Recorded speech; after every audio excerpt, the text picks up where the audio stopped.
Bonjour à tous, je me présente Francine Benson de Coaching Nouvelle Réalité. Bienvenue à ma 5e capsule. Confectionner une antidote naturelle avec la gratitude pour neutraliser les émotions négatives en 4 étapes. Okay? L'ingrédient gratitude, c'est une découverte importante dans le milieu du mieux-être. La gratitude, c'est se fondre dans le grand bain de l'humanité, c'est accepter puis remercier ce qu'on a reçu, de réaliser la chance d'être bien entouré, bien aimé par les gens dans notre famille, notre vie, nos amis, d'être reconnu à notre juste valeur par nos proches, la société, sans oublier nos accomplissements. Okay?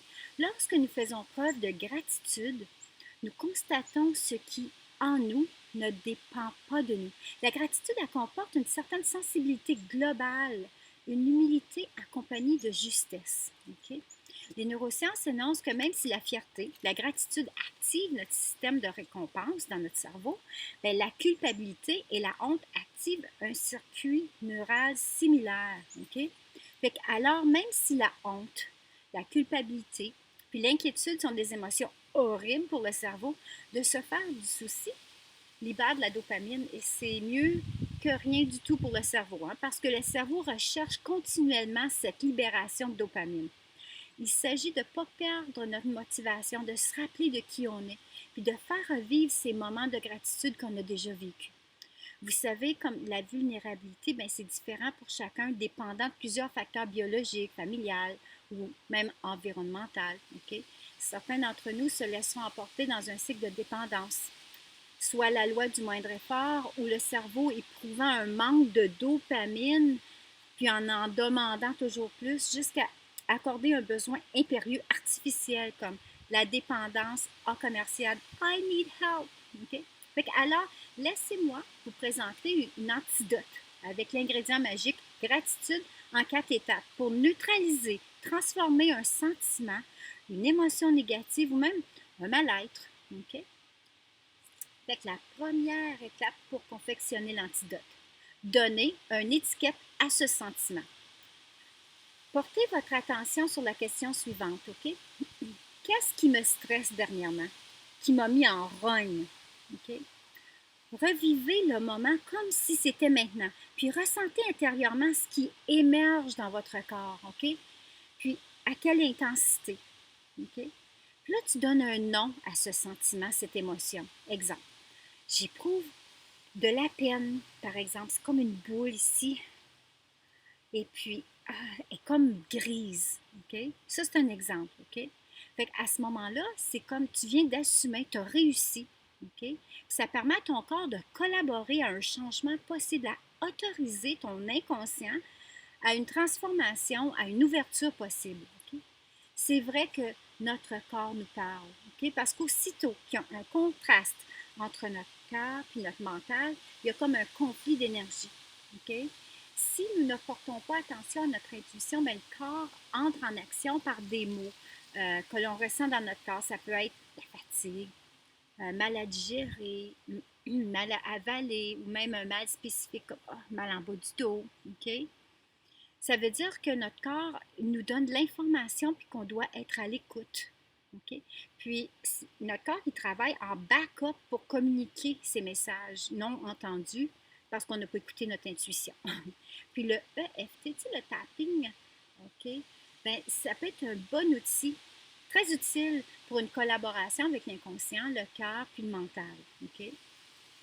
Puis pourquoi faut-il assumer notre sentiment du moment? Pour éviter de tomber dans le piège du système de récompense, puis de ne pas perdre sa motivation, puis de se retrouver à tourner en rond dans une dépendance qui pourrait s'installer. OK? Puis le fait d'étiqueter, mais ça permet d'assumer ce qui est là, OK? Puis d'apporter un temps de répit au cerveau afin d'y voir plus clair au lieu de tomber dans un effet de dopamine cul-de-sac. OK? Vous comprendrez que dans le fond, le contrôle des émotions, c'est différent pour chacun. Okay? Puis l'intensité varie aussi. Maintenant, l'étape numéro 2, l'ingrédient principal, la gratitude. Okay? Fait que les neuroscientifiques expliquent que nous devons nous poser la question suivante. De quoi suis-je fière, reconnaissante, puis que j'ai beaucoup de gratitude dans ma vie? Okay? Pourquoi cette question? ben, de ressentir la fierté, puis d'être reconnaissant, ben, ça affecte positivement notre système de récompense. Puis ça booste les neurotransmetteurs, tu sais, comme la dopamine qui augmente notre motivation. Puis le plus grand bénéfice est la gratitude envers soi, puis envers aussi les autres, OK? Parce que ça augmente la production de la sérotonine, puis ça permet une interaction sociale soutenue, une bonne humeur, OK? Puis d'une façon tout à fait naturelle, OK? Sans effet secondaire. Il faut juste activer les bons souvenirs, OK? Fait que de plonger et de revivre dans notre fort intérieur des souvenirs de gratitude, OK? De faire comme si, OK? Parce que notre inconscient ne fait pas la différence si c'est vrai ou pas vrai, OK? C'est sûr que de ressentir cette fierté en nous-mêmes, d'être reconnaissant envers la vie, d'être reconnu puis aimé par les autres, ben c'est comme une source qui à l'extérieur de nous, ok, en dehors de soi. Fait que ça l'active le système réticulaire, puis ça libère des neuropeptides, ça augmente le flux sanguin puis l'oxygène. Puis ça nous aide à nous propulser, ok.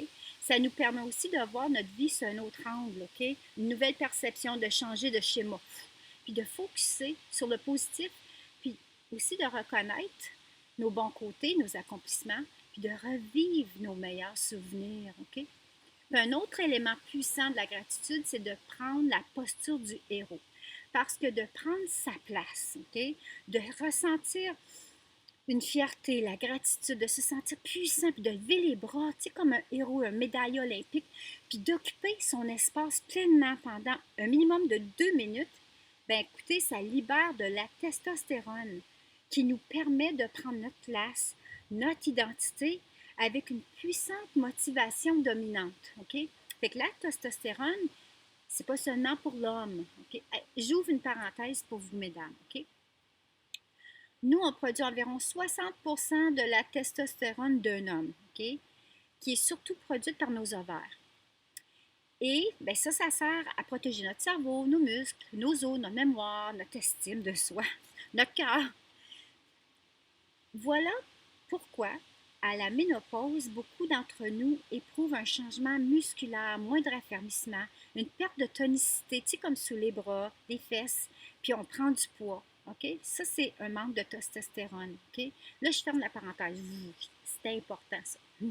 Bon, la posture de l'héroïne aide, c'est certain. OK? Fait que maintenant, revenons à la gratitude.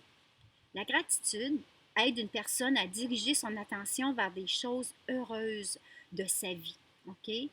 Puis à détourner ce qui lui manque. Pratiquer la gratitude, ça détourne l'attention du moi, ça la dirige davantage vers les autres, OK? Et ce que ça nous procure, ça nous permet de se décentrer de soi, soulager la pression, puis d'entrer dans une relation chaleureuse au monde et aux autres, OK? On a tous besoin des autres, OK, pour exister. OK? Fait, c'est le regard de l'autre sur moi qui vient valider mon existence, OK, puis confirmer ma valeur. Puis même si nous ne trouvons pas de souvenirs heureux, juste par le fait de chercher, de faire marche arrière, nous place dans l'action d'une forme d'intelligence émotionnelle. Puis ça active la libération de neurotransmetteurs. OK, à moindre échelle, mais encore là, chercher des souvenirs, c'est mieux que rien faire du tout pour le cerveau. OK? Maintenant, on va passer à la troisième étape. Prendre une décision afin que notre cerveau relaxe, OK, puis minimise l'effet du stress et de l'inquiétude. Mais pas nécessairement la meilleure décision. Pourquoi? Prendre une décision, ça implique le cortex préfrontal d'une façon positive. L'intention d'imaginer, de créer une possibilité vers un but précis, mais non la meilleure, réduit l'inquiétude et le niveau de stress et nous permet de voir la vie d'une autre perception, puis ça calme notre système limbique. Okay? La meilleure décision, ça pourrait faire sentir comme un manque de contrôle, de courage, puis c'est pas recommandé au début. Puis un pas à la fois, puis on met toutes les chances sur notre côté. Okay? Encore là, prendre une décision active le changement dans l'interaction, sortir de sa zone de confort, de faire une action, un effort. Tout ça, ça augmente davantage le flot de libération de dopamine, encore plus, puis ça donne une pause break time à notre cerveau. Okay? Puis parce qu'on a fait un choix, oui, quand je choisis de faire un choix de moi par mois, mon cerveau libère encore plus de dopamine, même que les drogues douces, OK? En plus, c'est une solution propice pour sortir de la dépendance, OK? Ça, c'est intéressant. Maintenant, la quatrième étape, s'autoriser à recevoir des caresses de son entourage. Nous avons tous besoin de se sentir aimés, OK? Puis les neurosciences annoncent que d'être mal aimé et rejeté par ses proches ou la société, ça a le même impact que le mal ressenti lorsqu'on se brise une jambe, puisque le même circuit est activé, OK? Fait que les relations humaines sont importantes pour le cerveau. Le fait de donner et recevoir une caresse pendant 20 secondes apporte réconfort, puis ça libère de l'oxytocine, l'hormone du bonheur, OK, en grande quantité, puis ça réduit l'activité de l'amygdale, OK? Alors, dites jamais non à une poignée de main bien intentionnée. Tu sais, se tenir par la main, tenir quelqu'un dans ses bras, OK? Une tape d'encouragement dans le dos. Des caresses, ces gestes-là, le toucher. Les massages sont fort puissants, 30% de plus de sérotonine, plus de dopamine et de l'oxytocine. Ça active l'endorphine qui réduit le mal en plus. De plus, l'hormone du stress cortisol est fortement diminuée. OK? Alors, en tant que coach certifié PNL, limbique, même praticienne en neurosciences appliquées, je vous recommande 2 longues caresses minimum par jour pour toute votre vie. OK? Ça peut que vous aider. Alors, pour résumer le tout, 1. Donnez un nom à ce que vous ressentez, ce sentiment. De quoi suis-je fière et dont j'ai beaucoup de gratitude dans ma vie? Revivez-le au maximum. 3. Prendre une décision et pas chercher la meilleure. OK? 4. Donner et accepter de recevoir des caresses. Le toucher. Puis pour terminer, choisir d'être heureux. Faire revivre l'enfant en soi. S'aimer. Demander de l'aide. Rechercher de l'accompagnement. La vie a le don de répondre à tes demandes si elles viennent du plus profond de ton cœur. Il s'agit de commencer à votre rythme, okay? Une étape à la fois, sans aucune pression. Fake it till you become it. Coaching Nouvelle Réalité peut vous accompagner avec des techniques rapides et efficaces dans un moment présent vers un état désiré. Okay? Écrivez-moi dès maintenant. Ensemble pour un monde meilleur. Soyons contagieux. Puis merci de votre présence. À la prochaine.